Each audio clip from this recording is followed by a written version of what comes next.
Hello, protocols, packets, and programs. It's a new year and a new vision for Appsec.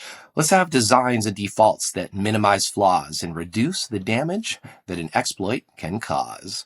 Which means this week we chat with Greg Anderson about security tools, their quality, and their utility in finding different types of flaws.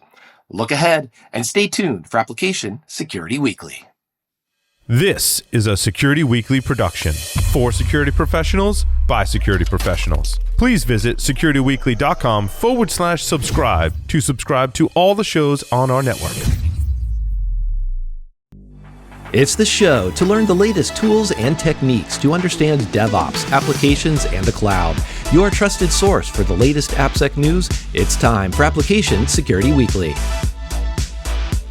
IT professionals, mark your calendars. Zero Trust World 2025 is happening in Orlando, Florida, February 19th to 21st. This event is tailored for IT leaders and cybersecurity experts who want actionable insights on zero trust strategies, practical solutions for modern threats, and meaningful connections with industry peers. Plus, take advantage of hands-on cyber hero boot camps, expert-led sessions, and the chance to earn CPE credits and your Cyber Hero certificate. Save $200 on your in-person registration using discount code ZTWSW25 at securityweekly.com/ZTW2025. Reserve your spot now. This is episode 312, recorded January 6, 2025. Let's see if I can keep the year correct for the rest of the episode. I'm your host, Mike Shima. I'm here with John Kinsella. Happy New Year, John. Good to see you. Happy New Year. I haven't done this for a while. I'll have to see if I remember how to record a podcast. Exactly. We're here with Kalyani Pawar, who can help us out recording a podcast as well. Happy New Year, Kalyani. Happy New Year. Great to have you both here. It's a good start to 2025. I'm just going to keep repeating that so I can remember. We also have our first guest of the year. Greg Anderson is the founder, creator, and CEO of DefectDojo. He's a seasoned security practitioner and an active participant in the global community, having served as member of the board of directors for the OWASP Foundation, performed assessments for the United States DoD, and presented research on compromising CI/CD pipelines at DEF CON.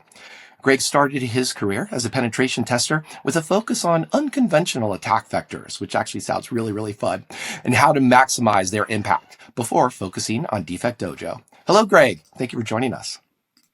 Hi, Mike. Happy Monday. Thanks for having me. Happy Monday, Happy New Year. And I absolutely want to dive into DefectDojo and some of its relationship with OWASP, that project. But maybe give us a little bit of a teaser. What's an unconventional attack vector when you're a pen tester? Great question. So the ones that I did that got the most attention were primarily in side channel analysis or any sort of indirect attacks. And so the one that I did for DEF CON was compromising Jenkins servers. So about 10-ish years ago, when everyone was using Jenkins, we found a way to identify public Jenkins servers that would automatically run pull requests when submitted, which could lead you to compromise the Jenkins server by replacing the password because they were all using the same salts for the hashes. So it was just rip and replace. And that was interesting. But those servers didn't have a ton of value besides the fact that they were, inspecting code that was eventually being shipped to production. And so from there, what I would say was the unconventional part is we figured out how to inject code that would then launch on production servers that would then phone home to us. And so it was a very interesting way to sort of indirectly attack production servers and get on them and ultimately exfiltrate data if you were nefarious. I love it. If you were nefarious, but if you were creative as well. I just love that idea of, that phone home aspect is just one of the greatest points just to prove this is a consequential vulnerability. It must be fixed. And it sounds like, well, I don't know, maybe I'm guessing here, but it sounds like that's a bit of the inspiration, or sounds at least related to DefectDojo in the sense of bringing security into the CI/CD pipeline scanners, et cetera, as well as, that building, if you will. So I guess maybe let's bring us into that. Like, what was then the inspiration for DefectDojo as part of that and OWASP? Yes. Yeah. I think when I started my career in security, automation in security was kind of a dirty phrase, if you will, rightfully so. Um, Tools have improved somewhat, but doing automated scans was sort of seen as the easy way out, the low quality way to doing security. And so everyone, myself included, saw manual testing as sort of a badge of honor. But the challenge with manual testing is it really doesn't scale. And so when I met my co-founder, Matt Tesoro, he actually hired me 10 years ago as an intern. And so as someone with sort of a fresh set of eyes into security, watching Matt work was sort of nothing short of insanity. I mean, the hours that they had to put in to protect Rackspace, which was a company just sort of, a pioneering cloud technology at the birth of cloud in the open source space. Just what they had to do to try and keep that company secure was just insanity. I mean, security work is extremely tough. And so I thought if we didn't innovate in that space, I wouldn't last long in my role, neither would Matt. And so we saw it as a sort of an absolute necessity to try and make security work easier for the entire industry. And that's a refrain. Making work easier is something we probably repeated maybe a little bit ad nauseum throughout 2024 and 2023. This is a refrain that is all too familiar. And you're pointing out that it's, at least 12 years old. How then did this pull into a OWASP project? And here I'm kind of curious just in the sense of rather than, you and your compatriot trying to help each other, help your local area versus helping out the community. How did the OWASP was part of that? So in the beginning, before it was open source, how it all came about is after watching Matt work, I think I told him, and this was pure arrogance on my part. I was fresh out of school. I had some interesting opinions then about work, I guess, and so. What I told Matt is, if you give me a week, I think I could write something better. I think I could write something better than what we're seeing and what we're doing. And so, it was a lot of code. It was close to 1 million lines in a week. And so, when I showed that to Matt and the leadership at Rackspace, they actually liked it. They were like, "This is really interesting. So we're going to give you a month and an extra engineer." And so we hired this guy named Charles Neal, who now also works for us. But Charles and I had a month, and what we created in a month, the sort of the first iteration of DefectDojo, or would become DefectDojo, actually, I was riddled with bugs. But at the end of the month, they shipped it into production. That is something we started using in production for vulnerability management for an entire cloud company after a month of coding. I remember the metrics were particularly tough. But so from there, Rackspace really didn't have any commercial interest in the platform. And so they agreed to let us open source it. And then Rackspace wasn't the right home for it. And so that's how we ended up in sort of the OWASP community and space. And from there, it really took on a life of its own, 38 million downloads, 400 plus contributors. And so we're very thankful, gracious, and appreciative of the position we ultimately came to be in through open source. So give us a little pitch then, why you wanted to save people's time. Sounds great, but give us a little pitch of how and why was DefectDojo helping people, even if it was a bit buggy after just a month of work? So my experience in security was I only spent about 35% of my time doing what I actually like to do and what I was really skilled at, which was, testing computer systems for vulnerabilities. And the rest of the time was preparing metrics and reports, deduplicating between tools in particular. So, to do a proper dynamic test, how many tools do you have to use? 10. And they all report in a different format, and there's overlap, and there's false positives. And particularly, too, if you have to do reoccurring engagements. So if you need to test once a quarter, once a month, what changed? Are you going to run into the same duplicates? And so the initial focus was just trying to eliminate anything that we had to do manually, or for the manual work that you do inevitably have to do, making sure that the platform would automatically repeat that work. So, for example, if you need to mark a false positive, that you don't have to do that a second time. And so the initial goal was sort of just to make our jobs, I think, possible and somewhat sane in security, because, I mean, security has some of the highest burnout in tech, period. And so that was sort of, another thing that we were keen to go solve. But it started, at least in the beginning, in automating the mundane, the parts of our job that we didn't want to do, and the parts of our job that we thought were honestly a waste of time, for both, us and honestly the people who were paying us. Like, who wants to pay a security resource to write reports? That doesn't seem very efficient for anyone. Yeah, honestly, and no knock against the security people writing the reports, who wants to read them as well?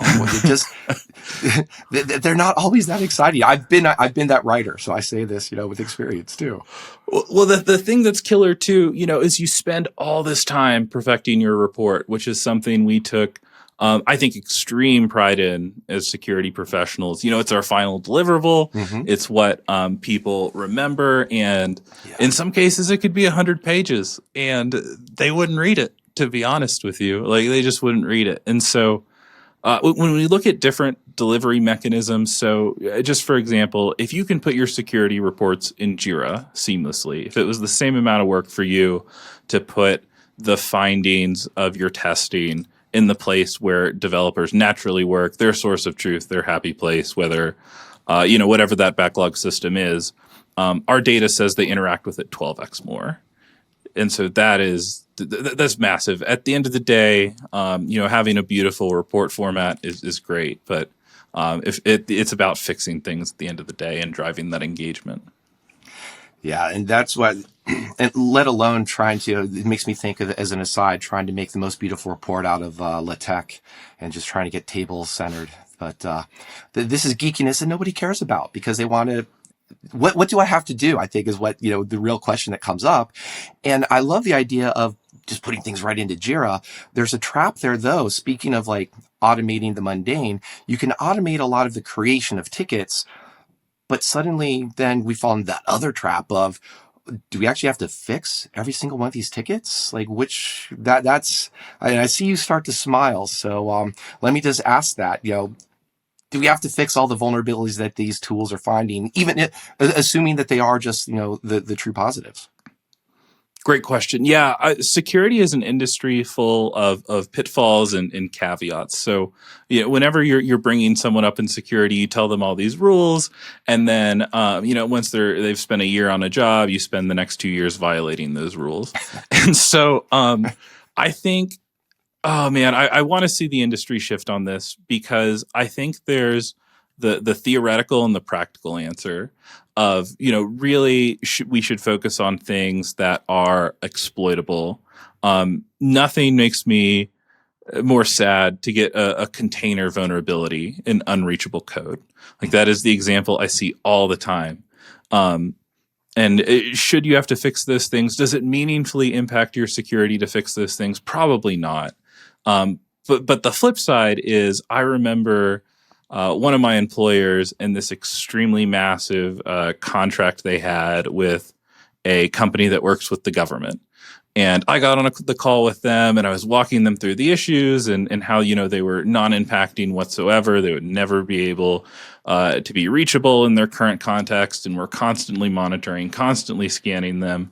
And, so after talking for about 30 minutes, they just looked at me and said, "Greg, we don't care. You're going to fix these things because we pay you a lot of money." And they were right. We did. And so, you can prepare and you can have all these plans, but at the end of the day, it just depends. If you're beholden to parties like that, unfortunately, my experience is I have had to fix them. Yeah, I've had to fix them. That feels like that goes on to like a CV or something like that, your LinkedIn profile. I'm not sure. But it seems like part of the issue here is, another aspect of the industry is, at least some of the companies out there are marketing their capabilities by saying, we find all these vulnerabilities. So they they're basically noise generators, right? Because they're finding you everything, but as you said, it's not something that you want to even look at it. So,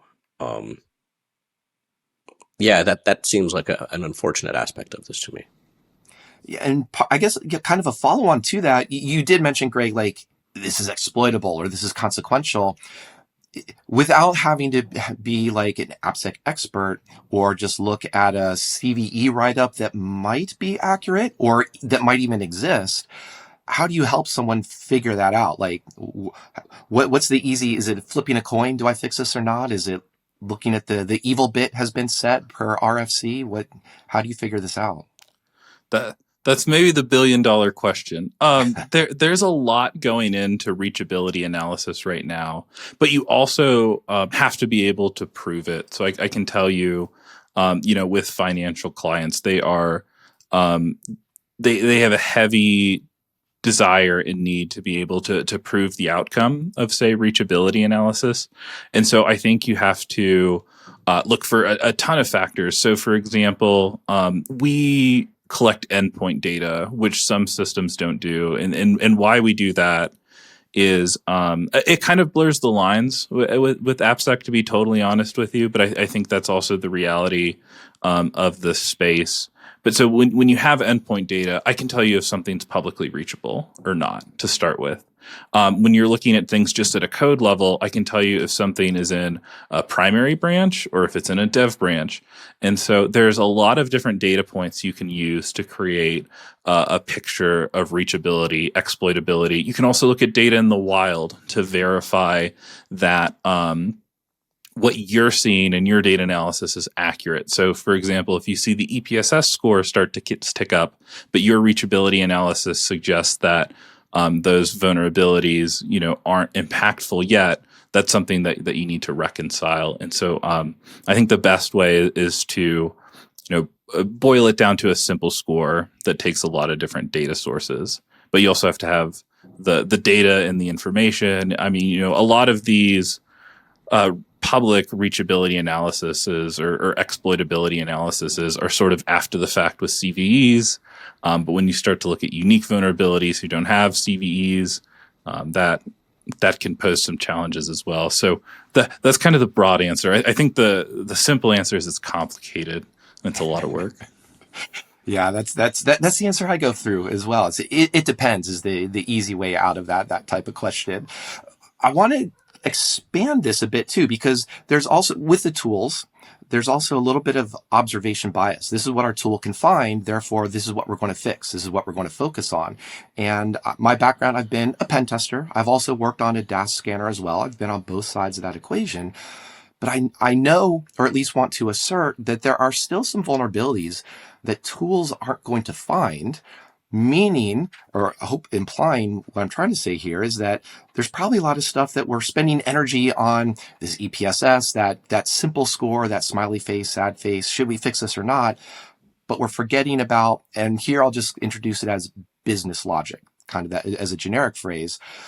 Are there types of vulns that you wish people would pay attention to more often, or that you think don't get the due attention because there's no easy scanner out there just to point out, here's a problem?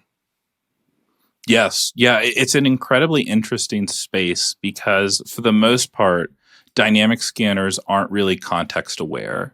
And how could they be, right? Like how could a scanner know how much data is supposed to return for a given request? Let's say if you're looking for a permissions issue.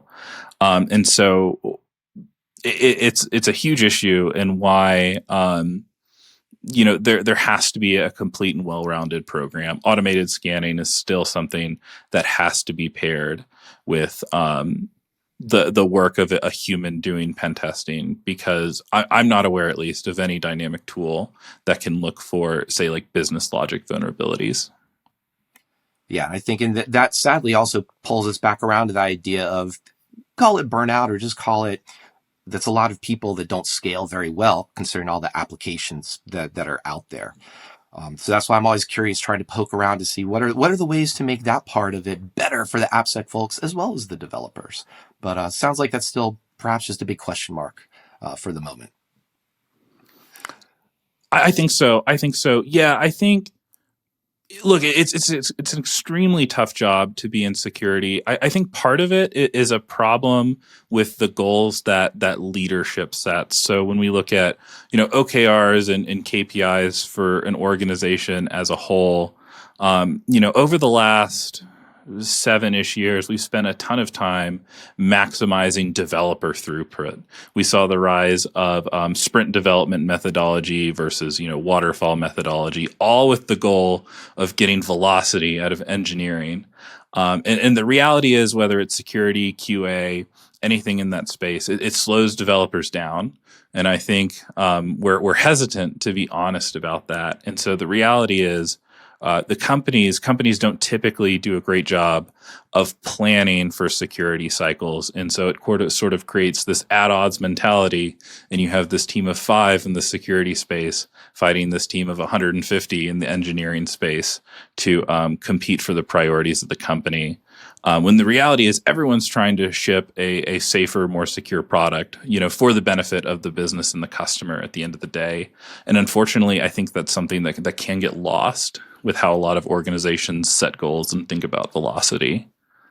Yeah, I think that always brings up to my mind just a comment on framing, in the sense of Appsec slowing developers down. Why aren't we talking about why is Appsec so slow? What are we missing that can make Appsec faster to keep up with developers? Whether they're writing, as you said, I can just do this in a week, or a few people turn out some code in a month. That's some acceleration that people are always trying to aim for, right? I think it's the nature of the work. Security testing, it's a very in-depth process. In some cases, you have to know and understand the code better, or ideally, in a perfect world, in order to try and figure out how to break the code, you have to be able to understand it. And so sometimes you have to go extremely deep when you're looking for things, especially if you see like the ghosts of timing attacks, which thankfully a lot of frameworks have solved. But I used to spend a lot of time like timing things on non-noisy networks to try and figure out what was going on. And so I don't know. I think it's the nature of the work that makes it difficult to keep up with developers. But also, companies don't want to invest in headcount, right? Like, I see this endless cycle of companies ultimately trying to keep up with the end goal being to stop breaches. They invest a ton in security, and then they realize when it's in headcount that they don't love doing that, because it's you don't want to invest 1-to-1 essentially. And then so they dial that back, and then a security incident happens, and it's this endless cycle of not wanting to make that investment, but ultimately paying more. I do have a follow-up on that. So speaking of like velocity, I predominantly work with startups, and there's always this fight with velocity and this off ratio. Like, there's 4 AppSec engineers and maybe like 400 developers. What are some of the things you would recommend for an AppSec team of, say, 3 who's trying to implement DefectDojo for the first time? That's a great question. Here's the other thing that really upsets me about our industry is most solutions are focused on enterprise customers by necessity. That's where the money is. That's how you continue to exist. And if all goes well, and if you're lucky, then you can start to think about downstream in mid-market, et cetera. One of the things that I do think is positive in our industry that's happened over the last decade is it's easier than ever to get started in security. There are now phenomenal free tools out there to get started, like Zap, et cetera. And so I don't think you have to spend a ton of money to create a reasonable security program if you're willing to make the investment. I think a strategic spend can get you a much, much larger return in a quicker time period if you need it. But if you're able to make the investment of security, so just in headcount, even if you're just a solo practitioner, using free tools is much more approachable than it was 10 years ago. The information isn't near as guarded on how to best optimize these things. And so I think if you are working for, a small company, say sub 50 employees, or even if you're a solo practitioner, if you have some tech experience, you can go run these tools. And so, DefectDojo has a totally open source and free version. We have a community, an active community of 2,000 plus people in the OWASP Slack talking about security and the best ways to do testing. And so I would encourage people to just give it a try. If you're new to security, you can get value. You can figure it out. If I can figure it out, if I can do it, I promise you can do it. And that's a great message too, because it's a reminder that, especially for startups like Kalyani's pointing out, not everybody has the problems or the resources of the Google, the Meta, the Amazon, the Microsoft. If you're trying to imitate, if you're trying to deploy SIG-Store, certificate transparency, all these out of the bat, just because Google's doing that, you're probably not, using your Appsec resources the right way. Greg, one of the questions I have too is that DefectDojo has been, well over a decade as an OWASP project, and OWASP projects have come and gone. Some of them, by their nature, they're just experimental. But sometimes they collect dust. They just didn't grab the community.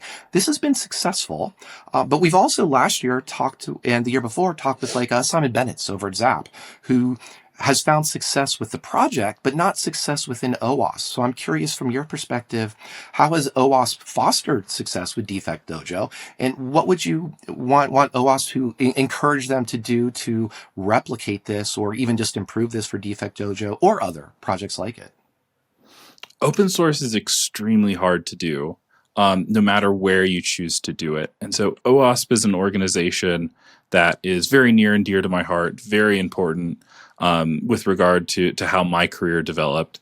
And so kind of the challenges in open source, regardless of where you do it, is at some point there's this rubber meets road moment of how do you make the project sustainable?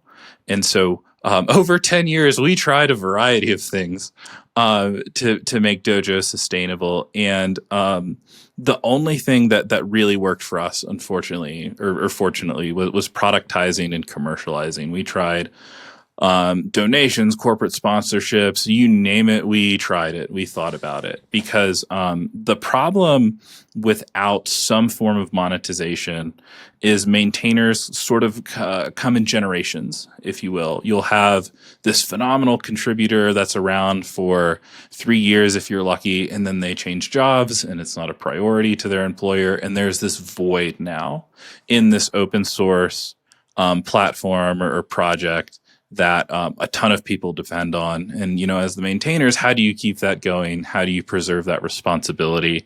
I think where people run into problems is not being transparent. So when you look at companies that have sort of sprung a monetization model on open source or tried to, walk things back, maybe, some people are unhappy with how Docker has monetized. And that's been a really interesting journey to watch. And so, you have to make things sustainable. We're kind of a pioneer, I think, in the OWASP space of, how we monetize. Simon took a very interesting route as well. I very much understand why he went the route that he did. I think there's some improvements that OWASP can make, but I also think what makes OWASP special kind of works against it from this perspective. So, it's a group of security professionals. And the thing that I have learned painfully after, doing it for 10 years is there's very much to understand about, business and how you truly make things sustainable. And so sometimes those things are at odds, essentially. When you look at the board makeup of OWASP or a couple other areas, I think there's a couple of incentives there that are not ultimately productive for growth, if that makes sense, or making things sustainable. It was a project of passion. If you look at it now, OWASP is massive. And so to some extent, they have the same problems of Dojo of there's this moment of, well, how do we really make this sustainable, scalable, et cetera? And it's a challenge. It's a challenge for us. It's a challenge for OWASP. I think it's a challenge for Zap as well. And I think, thank you for that. One thing I'd add too is I'd love to see OWASP grow in a population of developers, because in my mind, that feels like an area that's missing in the sense of here's DefectDojo that's addressing problems developers have, or how do we make this easier to tie into a CI/CD pipeline so developers can use it, can consume it, rather than just here's a tool for the Appsec team to and I'm not going to use the cliche word, to push on to a certain direction to developers, or just say, use this because it's Appsec, use this because we said so, rather than use this because it's solving your problem, it's bringing value. I think that's a little bit of that business mindset that you were alluding to, I'm going to guess, Greg. Somewhat, yeah. I think without question, the more people that we bring into the fold, the more inclusive the organization is, the better the results will be. There's definitely the risk of things turning into, an echo chamber when you're not doing this positive outreach to developers and the other counterparts. It's very easy to lose sight of the other aspects that ultimately make, any org successful, or, any product development successful. Because, at the end of the day, security testing is a partnership between development to produce a product. Yeah, and at the end of the day as well, DefectDojo has demonstrated longevity, which I think is don't want to ignore that benefit from the project. As we wrap up here, Greg, got two questions. One, just do you have a call for action or a call for attention for our listeners? Anything you'd like to highlight that for them to check out related to DefectDojo, or something else you've been working on? With regard to call to action, I think what I would ask any community to do is just think about how we make these things more approachable. So what I really want to drive outside of Dojo and technology is just a shift in the culture of security, to make it more approachable, to get security a seat at the table, to add just a little bit of room and velocity planning for the sanity, benefit, and long term of the practitioner. So if I could ask everyone to think about one thing, it would be that, rather than a product, if that's okay. It's a great message. And rather than one thing, Greg, I'm going to end on three things for you. We like to ask at the end of these interviews for our guests to describe Appsec in 3 words. So no other rules, no other constraints. So hit us with your 3 words. So when I think of Appsec in 3 words, I think of for the brave. I think it's a really, really tough job. I have respect for anyone trying to get into the industry who's sat in the role. Anyone will tell you it is high pressure. It is important. It matters. It's difficult. Sometimes it's underappreciated, but it truly makes an impact. The job is extremely difficult. It's asymmetric in nature. Right, like in that we have to be almost perfect in our roles, and the adversaries of security only need one opportunity. And so there's just a ton of things stacked against you. But what we do in security really matters. It has an impact on consumers. It has an impact on the world. Without security, the fabric of technology falls apart. And the goal of technology is to make people's lives better. And so, although it's a daunting task, I want to, encourage, support those that are interested in getting into the field, or who have been in the field and are feeling the pressures. Well, we stacked 3 hosts against you, Greg, and you did quite well. So I want to say, appreciate that, and thank you for joining us and giving that constructive message. Of course, yeah. Thank you all so much for having me. It's been a blast. I really enjoyed it. Thanks for putting up with me. I appreciate it. Thanks, and thanks again to Greg for helping us start off 2025 with our first interview of the year. Thanks to Kalyani and John as well, and for everyone who's been joining us. We're going to take a quick break now and return with news of the week.